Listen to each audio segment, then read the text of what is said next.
એમાંથી એક પરચો એક વાણિયાની દીકરીને આપ્યો. એક વાણિયાની દીકરીને પરચો આપ્યો અને દીકરીએ માનતા રાખી કે જો મારી ઘરે પારણું બંધાવે ને બાપા તો હાલી રાજસ્થાનની યાત્રા કરી. અને એનો ધણી વાણિયો દલુ વાણિયો ગુજરાતી વાણિયો ભાઈ ભૂકા કાઢે એવો હતો. એનો આપણો વાણિયો મોદી સાહેબના ગામનો વાણિયો, વડનગરનો વાણિયો ભાઈ, જેવો તેવો વાણિયો ને. પણ એ મારસનાથ ભગવાનને, બુદ્ધ ભગવાનને, મહાવીર ભગવાનને એને માનતો. ધણી રામદેવજી મહારાજની પરખાઈ નહીં, ખબર નહીં એને. પણ દીકરીએ કીધું કે હાલો મારી ભેળા રાજસ્થાન જવું છે, બાપાની માનતા છે, આ દીકરો એની દયાથી આપણી ત્યાં રમે છે. તો વાણિયો ભેગો હાલ્યો,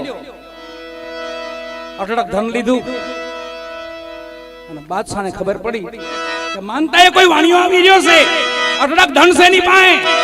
4 પઠાણો મોકલ્યા, ધન દ્રવ્ય લૂંટી લીધું, વાણિયાને મારી નાખ્યો. અને મધરાતે દીકરીએ પોકાર કર્યો બાપાને, રામદેવજી મહારાજ.